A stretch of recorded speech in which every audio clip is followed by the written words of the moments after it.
begin by giving you a little bit of the history. This history, though, I think it would be very basic due to time. I think there's a lot more that we can certainly get into. But for today, I'll just get into some of the surface level basics. And I'll talk about how different forms of U.S. militarism has led to the current situation now, in which, as Charlotte mentioned, there is the prospects or this potential for a hot war, one that involves nuclear weapons. And I'm sure you've all been seeing in the news, just how dangerous of a situation it is, and why peace at this moment is needed more so than ever.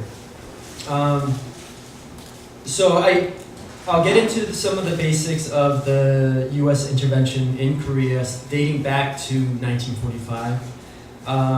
And then I will also talk about, part of the goal for me today is also to try to debunk some of the myths that exist in the U.S. public around U.S., North Korea, or DPRK, Democratic People's Republic of Korea, the tensions that have been continually rising.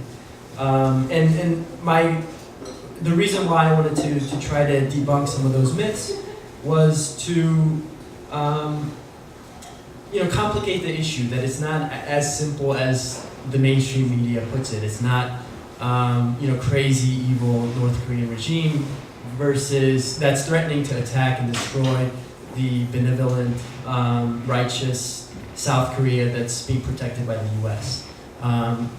There's a lot more going on, and in fact, in our view, the U.S. has a lot of culpability in all this, in provoking the war tensions that exist today. So the three myths in particular that I wanted to get at are the following. So there's this notion, and Trump has been saying this a lot in the media, diplomacy will never work with North Korea. It never has worked. So that's one sort of myth that I would like to look more closely at. The second one is the fact that North Korea is the greatest threat to the region. I will talk more about this, but in some ways one could argue that the U.S. Could be an even greater threat to the region.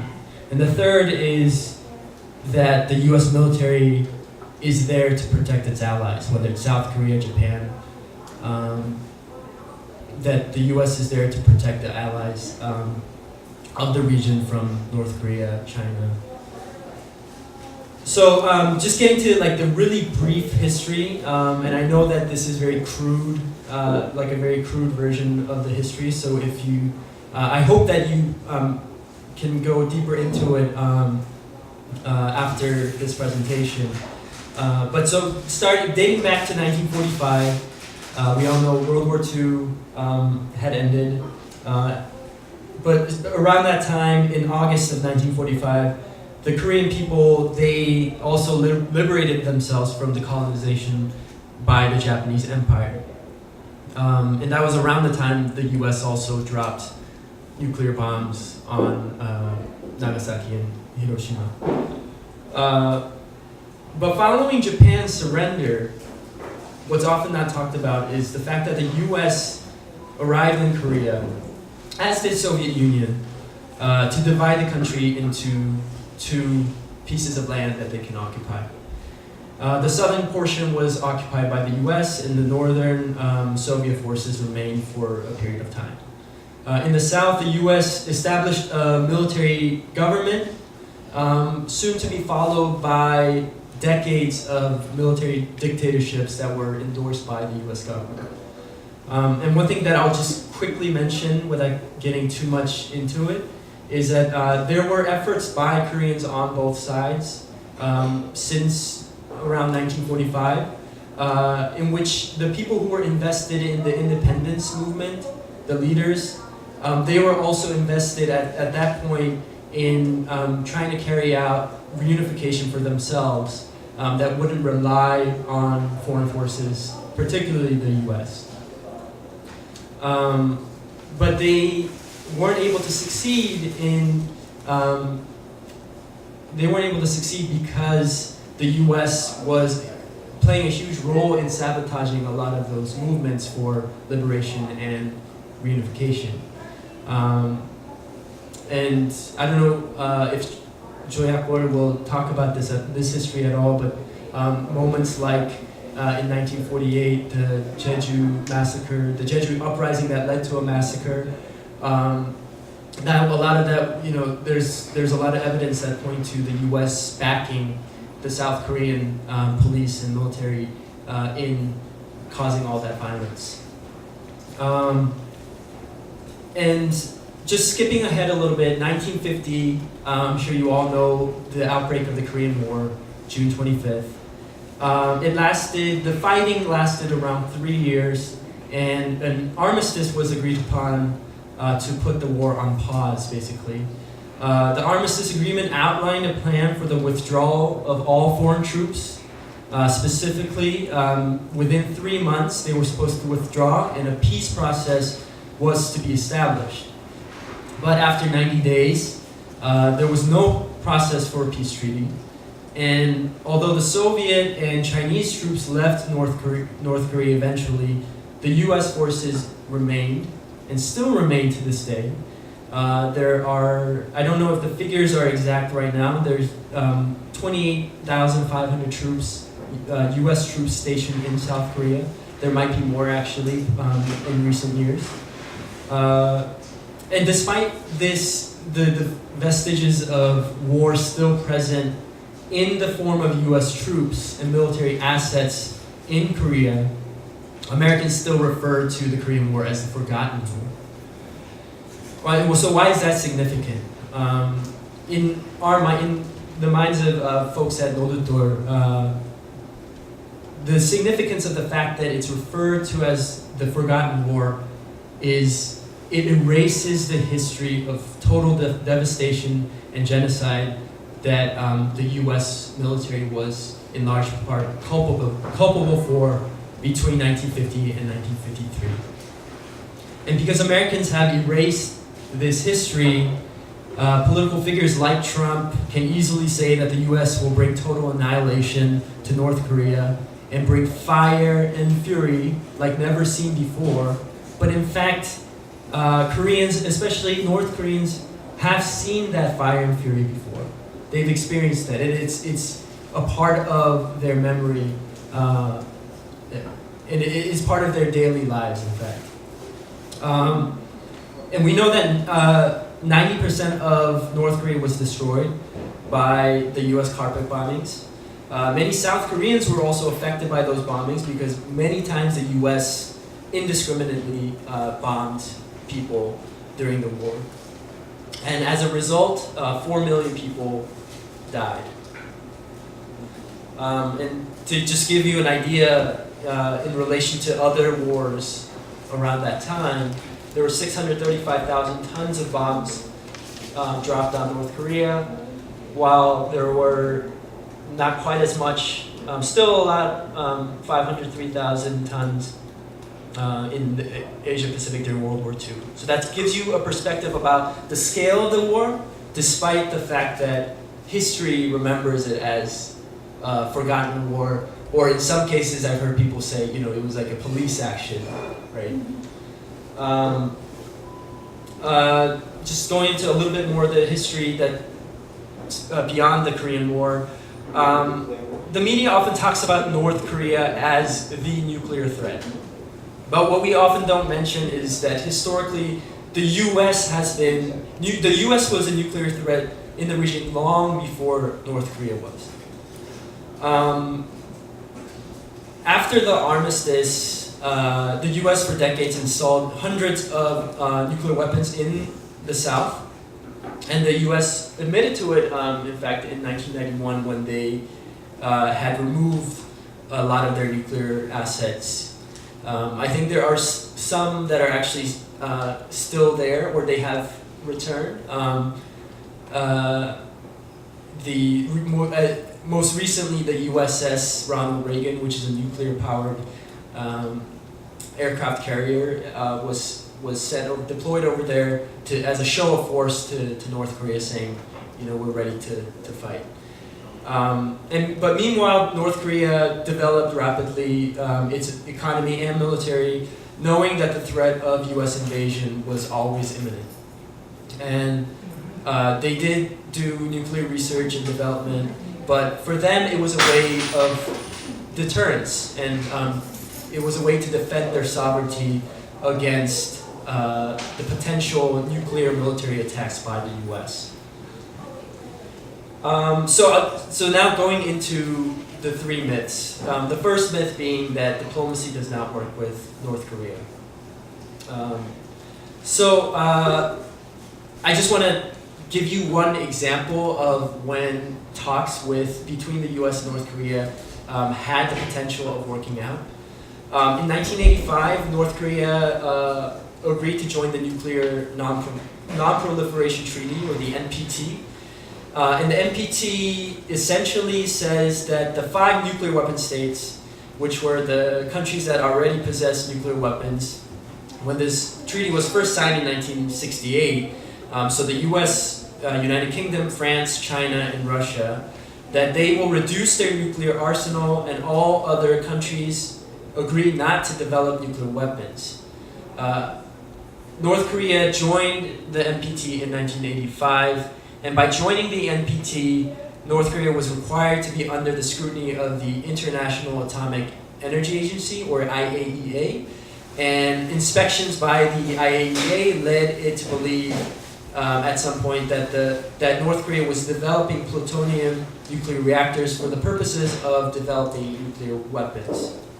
And so they were specifically looking at this power plant called Yongbyon power plant. And North Korea claimed, though, that they had this small 5 megawatt reactor in Yongbyon, and it was an experimental reactor that was meant for civilian purposes to generate energy and electricity. But the IAEA refused to believe North Korea, and they went to the UN so that the UN could condemn North Korea. And this was the beginning of the so-called nuclear crisis in Korea. And it eventually, because of the fact that the IAEA and the UN were condemning North Korea, not believing their intention behind these nuclear reactors, North Korea withdrew from the NPT. And in response to that, the Clinton administration, particularly William Perry, who was the Secretary of Defense at the time, and Ashton Carter, who was the former Defense Secretary during Obama, they were designated to develop a plan for preemptive strike on Yongbyon. But luckily, former President Jimmy Carter he kind of stepped up and went to Pyongyang without the consent of Clinton at the time, and met with the then leader of North Korea, Kim Il-sung. And in a brief time, they were able to arrive at an agreement. So that's Carter and Kim Il-sung meeting. So they came up with this agreed framework of 1994, which stipulated that North Korea give up its nuclear reactor in Yongbyon. It would freeze the program, and they would re-enter the Non-Proliferation Treaty, and as well as allow continued inspection of any possible nuclear program. But in return, the U.S. would have to provide 2 light water reactors, which presumably had less likelihood of producing nuclear spent fuel, which is the fuel that's used for developing weapons, as well as the U.S. would provide oil reserves for a period of time so that it can cover for the fact that the North Korean people would lose electricity by closing the Yongbyon power plant. And possibly the most important part of the agreement was also that they would be talking towards normalizing relations between the U.S. and North Korea. The U.S., I think there were other moments that followed, such as North Korea sent one of its highest level military officers, Cho Myung-ro, to Washington. They met. They produced what was called the Joint Communique, which was a mutual agreement for no hostility between the two countries. And then shortly after, Madeleine Albright visited Pyongyang, visited then leader, the son of Kim Il-sung and the father of Kim Jong-un, who's the leader now, Kim Jong-il. And so it was building up to something. But unfortunately, this was also at a time when it was towards the end of Clinton's election, or term as president, and the election between Gore and Bush was happening, so it didn't quite reach the point that the people involved in were hoping that it would reach. So once Bush came into office, the agreed framework and all that basically became nullified. And especially the U.S., on the U.S. part, they didn't deliver on a lot of the deals that it made in the negotiation.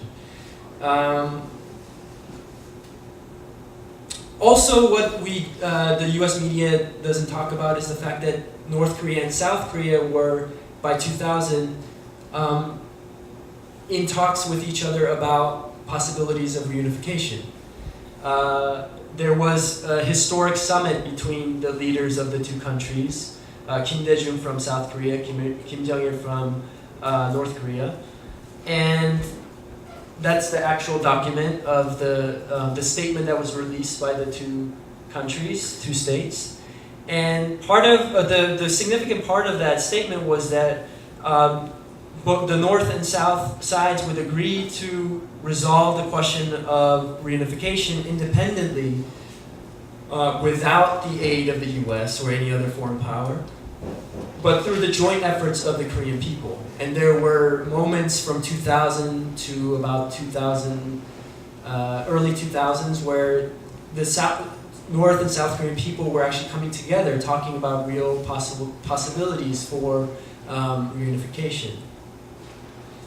But the U.S., and as I was saying earlier, with the Clinton administration, it culminated into something, and then once Bush came in, the peace talks fell through.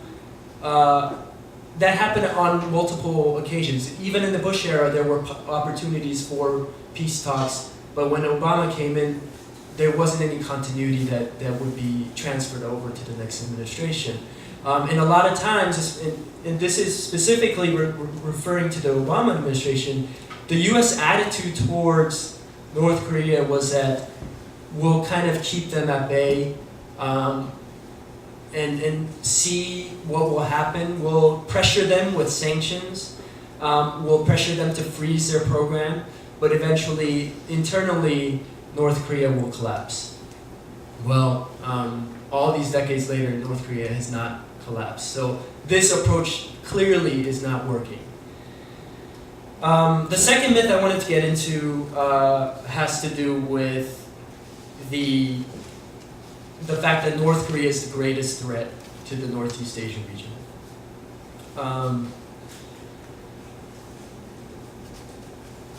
The U.S. holds the largest scale military exercises with South Korea, and sometimes with Japan as well. Largest, I think, in the world, and they do it multiple times a year. Most recently, they actually held drills off the coast of Busan, where, as I mentioned before, the USS Ronald Reagan, which is a nuclear-powered aircraft carrier, as well as other strategic nuclear assets like the F-22, P-1B bombers, they were holding drills, rehearsing or simulating a preemptive strike against North Korea. There are two large-scale military exercises that are held every year, which are the Key Resolve Full Eagle and the Ochi Freedom Guardian. And those aren't really talked about in the U.S. media. So this is an image of I think P-1B bombers that are dropping dummy munitions. and that's the USS Ronald Reagan.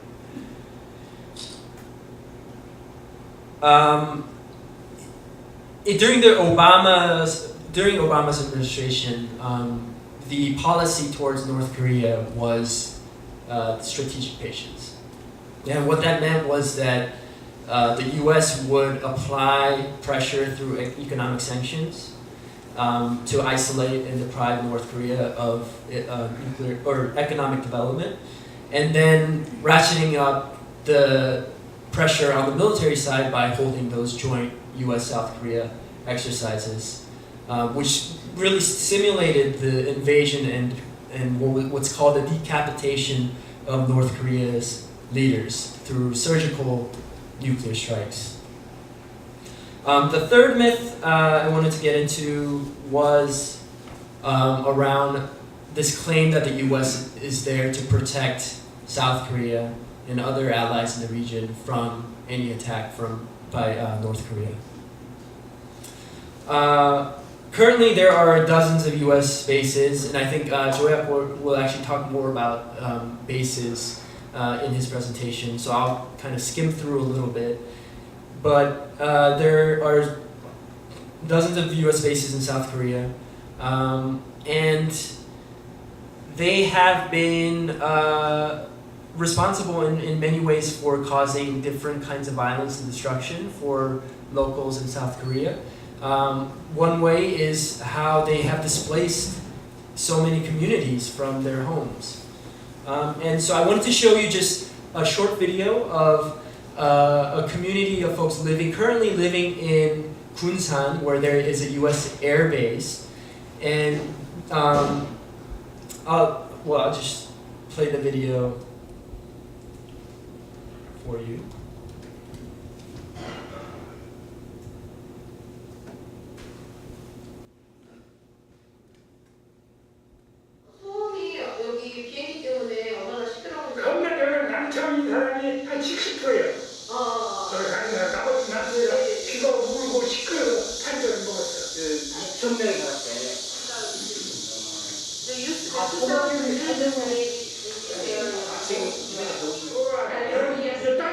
미국 땅에 미국 땅, 부산 대회잖아. 미국 캘리포니아 주 표준 캘리포니아주로 해야 이러는 거야. 어디가 그 이주 지역에 이주에 가까운 차례야.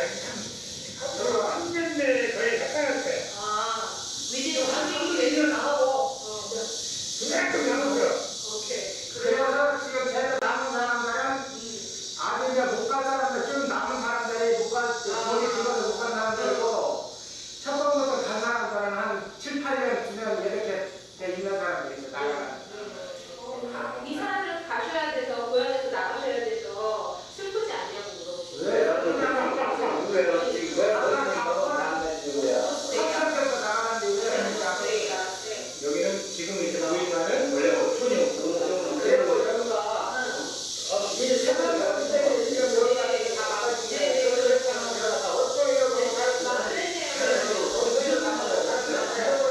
지금 이분들이 지금 고향을 등질 수밖에 없는 상황이 된 것은 1986년도에 탄약고 안전거리라는 곳이 생겼어요.